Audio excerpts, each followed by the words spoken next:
Hello, si Kuya Nats pong muli. Sa mga nakaraang video ko ay tinalakay ko ang mga paraan ng electrical installation ayon sa mga rules na sinasaad sa Philippine Electrical Code. Marami na yan. Assume ko na ang nanonood sa akin meron ng extensive na background sa electrical theory. Pero alam ko rin na may manonood sa akin na bago pa lang salta sa electrical trade. Yung iba nag-umpisa sa helper at yung iba naman masugid na DIYer ng kuryente, mahilig magkalikot. So ang ginagawa ko, pinadadali ko ang aking mga paliwanag para dun sa walang masyadong background sa electrical theory. So ang video na ito ay ginawa ko para umpisahan ko ang video tungkol sa electrical theory. Dahil karamihan sa atin ay hindi nagkaroon ng pagkakataon sa formal training o nag-umpisa lang bilang helper, wala tayong masyadong background sa science ng kuryente. Mahalaga yan dahil ang subject na kuryente ay science at ang lengguwahe ng science ay math. So, hindi natin maintindihan ang proseso ng instalasyon ng kuryente kung hindi tayo gagamit ng math. Huwag niyo sabihin sa akin na mahina ako sa math, hindi ako gumagalaw ng math. Hindi pwede. Dahil kung kayo suswelduhan ko, alam niyo kung bawas yung sweldong binigay ko. O kaya, kung may bibiling kayo sa akin at suklian ko kayo ng kulang, alam niyo. Ganon din pag pumunta kayo sa palengke. Pag bumili kayo, matang ginagamit niyo. Alam na alam niyo sa isip niyo. Ang gagawin natin lang dito sa ating paksa na ito ay lalagyan natin ng sistema ang inyong kaalaman tungkol sa ginagawa niyo na araw-araw. Doon naman sa ating mga electrician na sabihin niyo, ano ba yan? Ang dali naman yan. Reviewer lang ito. At saka baka may mapulot kayo sakaling gusto ninyong magturo sa inyong mga apprentice o sa inyong mga alalay. So baka sakali na yung nangyari sa akin na isang subject ito, isang semestre sa formal training, electrical math. Yan. Yan ang ating paglalaanan ng panahon dito. Anong math ba ang kailangan ng electrician? Ito, nilista ko na ang summary ng kailangan ng isang electrician. Number 1, MDAS. Operations ito, multiplication, division, addition, subtraction. Tapos, susundan natin yan ng itong mga bagay na to. Percentage, decimal, tsaka fraction. Kailangan marunong tayo ng conversion to and from percentage, decimal o fraction o alin man dyan, reverse. So, 20%, 0.02, at saka 2/10, pare-pareho yan. Dapat marunong tayo mag-convert, medyo mabilis tayo. Di naman natin kailangan na mag-calculate. Set up lang natin equation. Bahala na si calculator o yung cellphone natin na may calculator. So, unahin na muna natin tong number 1, multiplication. Crash course lang ito. Yung nakuha ko ng 5 buwan, kinompress ko. So, kung gusto niyo, ulit-ulitin nyo na lang. So, multiplication. Ang tawag natin dito sa 2 times 4 ay factors. Numbers being multiplied. Tapos yung una, yung number 2, yan ang multiplicand. Yung number na being multiplied. At yung multiplier, itong 4, number of times multiplicand is counted. Halimbawa, 2 mansanas. So, ilang beses natin bibilangin? 4. So, kung ganun na 2 mansanas, bilangin natin 4 na beses, 8 mansanas yun. So, ang tawag natin sa 8 ay product. Ito ang equal sign at ang sign ng multiplication ay ito. Itong cross o kaya itong dot na to. Ngayon, punta na tayo sa division. Ito ang division. Sa division, Ang tawag natin dito sa number na 20 ay dividend. Number being divided. At ang tawag natin dito sa 4 ay divisor. Yan yung number na gagamitin natin pang-divide sa dividend. At ang resulta, ang tawag natin dyan ay quotient. So, ang 20 dividend divided by divisor na 4, ang ating quotient ay 5. Pwede din natin na i-represent itong division na operation sa pamamagitan ng ganito, yung 20 over 4. Ang tawag natin sa 20 ay numerator at ang tawag natin sa 4 ay denominator. Yan. Ang resulta niyan ay ang ating quotient. Yan ang representation ng division. Punta naman tayo sa addition. Ito. Ang tawag natin sa 2 plus 4 ay addends. Yan yung number na ginagamit natin na ina-add natin. So, ang resulta, ang tawag natin ay sum. At ang operation symbol ay ito. Cross na perpendicular. So, yan, sum ang tawag natin dyan. Yan, simple. Ngayon, dun tayo sa subtraction. Ito ang subtraction. Tawag natin sa 100 ay minuend. Number to be subtracted from. At saka ang 40, ang tawag natin dyan ay subtrahend.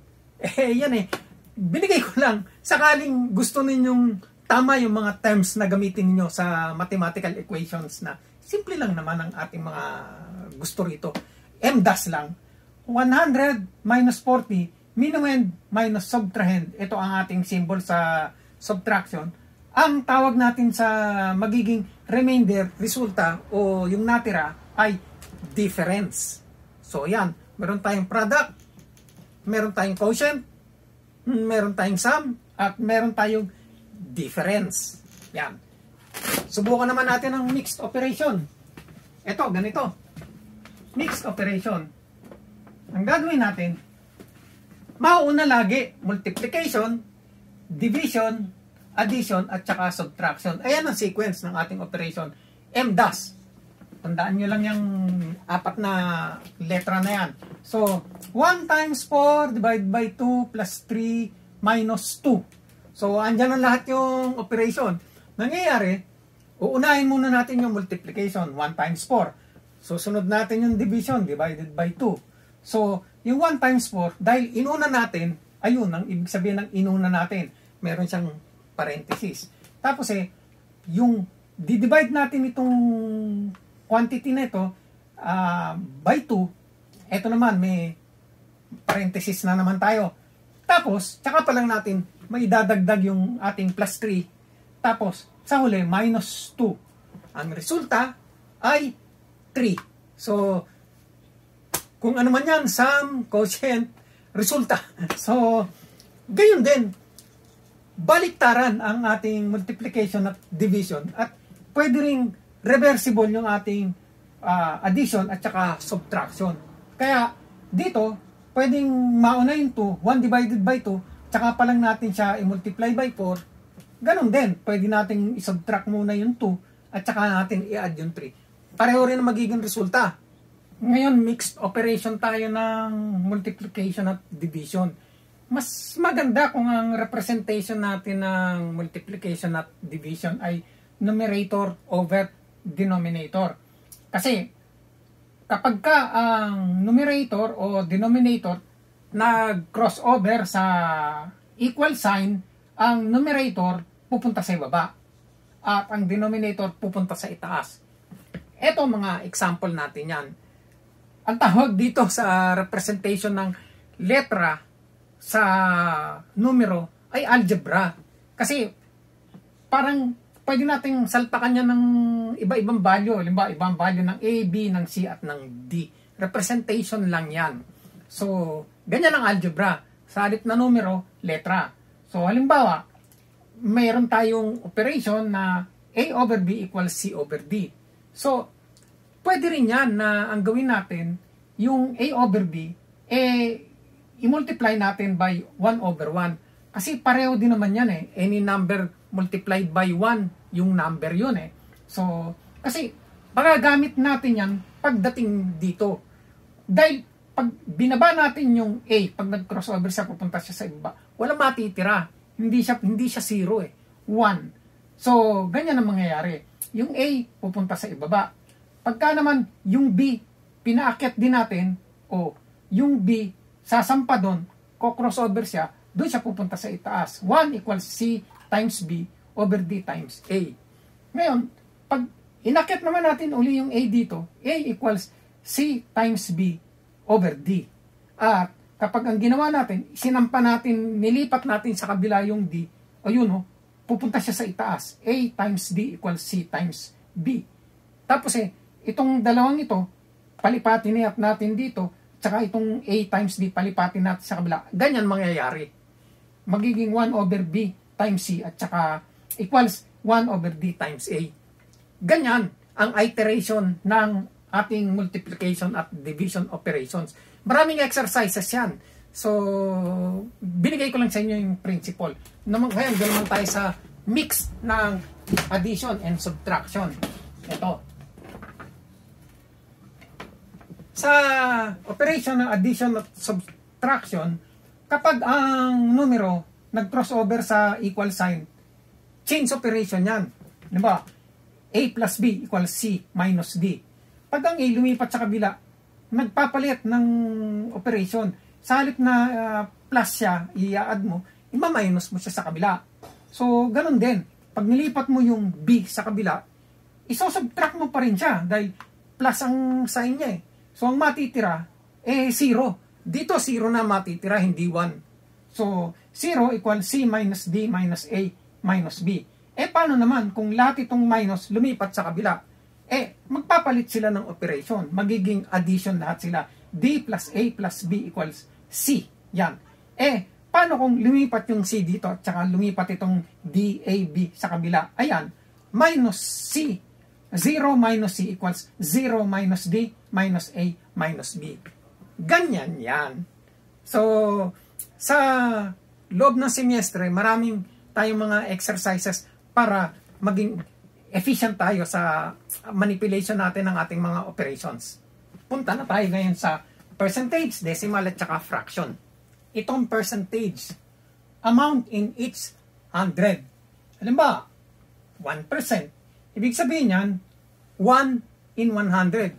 Parang centavos, 100 centavos para maka 1 piso tayo. So, 1 centavo, 1% ng 100 parts, 1% siya ng piso. So, example, gamit natin ng percentage.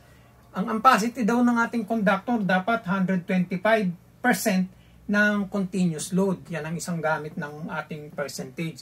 So, kung meron tayong load na 16 amperes, kukunin natin ang ampacity ng ating conductor, ang lalabas, 20 amperes. Paano nangyari yan? Kailangan convert natin sa maiintindihan natin na numero ang 125%. Magagawa natin yan sa pamamagitan ng decimal.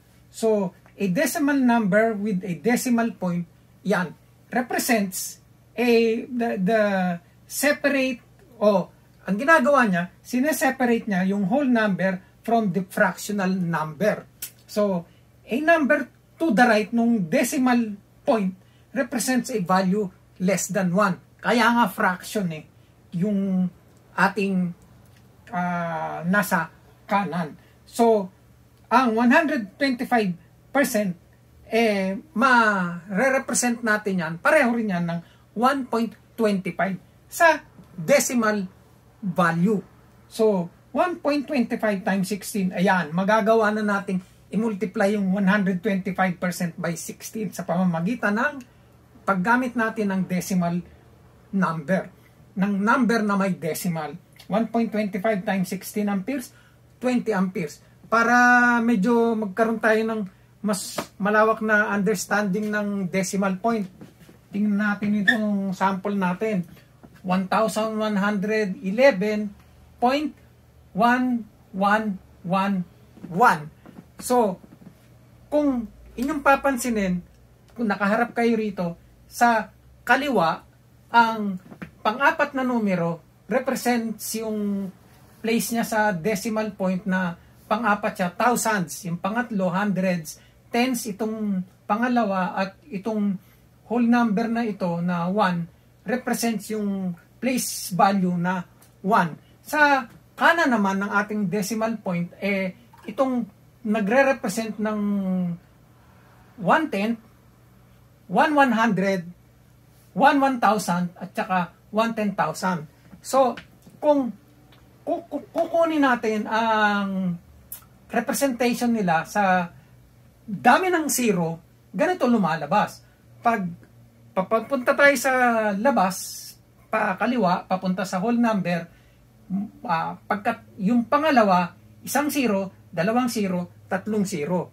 Yan, 1,000, tatlong zero. Pag naman pumunta tayo sa kanan ng decimal point, maglalagay kagad tayo ng zero. 1/10, 1/100, 1/100, 1/1000, 1/10,000. O, yung zero natin sa kanan ng decimal point, nandun sa denominator. Yung zero natin sa kaliwa ng decimal point, nasa numerator. So, ngayon, ano naman yung fraction? Ito ang fraction. Yan. Fraction, numerical value representing a part of a whole. Top number is numerator. So, meron tayong divider. Top number is numerator representing parts being counted. The denominator indicates the total number of equal parts the whole is divided. Parang pizza. Hahatiin natin yan sa 8. Tapos yung 1/8, yung parte mo, 1 part lang siya sa 8 equal parts. Kaya, pag co-convert natin ang 125% sa decimal into fraction, ganito mangyayari. 125%, pareho din yan ng 1.25 at saka 125/100. Ngayon, pwede rin natin gamitin ng fraction, tapos mumultiply natin siya sa 16 amperes. Gagamit lang tayo ng calculator, siyempre. So, mahalaga sa atin ang calculator. Set up lang natin equation, tapos bahala na si calculator dyan. 125/100 times 16 amperes, 20 amperes. Ganyan lang ang math na kailangan ng ating mga electrician. MDAS, percentage, fraction, at decimal conversion. Kailangan lang proficient kayo riyan. Tapos, bahala na si calculator. Set up nyo lang yung formula. So, saan natin gagamitin ito? Naku, malamang 95% ng ating mga calculation kung gagawa tayo. Demand factor, power factor, efficiency, correction factor, adjustment factor, turns ratio ng ating mga transformer, motor circuit, load calculation, branch circuit load calculation, service load calculation, Ohm's law, power formula, Kirchhoff's voltage at saka current laws, series, parallel circuits. So, dami. Basta may calculation. Electrician, eto lang, mahalaga sa atin. Okay? So, pwede na tayo sa susunod. DC circuits naman tayo, lessons in DC circuit, at saka lessons in AC circuit. Yan, para medyo meron tayong pundasyon sa ating basic electrical theory. So, sa aking mga kapwa electrician, sana may napulot kayo na magagamit ninyo bago ninyo turuan ng mga circuit theory. Tingnan nyo muna kung yung ating mga tinuturuan proficient na sa mathematics ng electrical math. Baka mamaya nagtataka tayo, hindi sila makaintindi, hindi naman pala natin tinuruan ng basic ng mathematics. So, yan. Sana may napulot kayo at may nakuha kayong value sa presentation ko. So, like nyo rin at mag-subscribe kayo sa aking channel. marami na rin akong nagawang video na makakatulong sa atin na yung ating ordinaryong electrician matulungan paano mag-analyze tayo ng mga problemang kakaharapin natin sa ating installation. So maraming salamat ulit.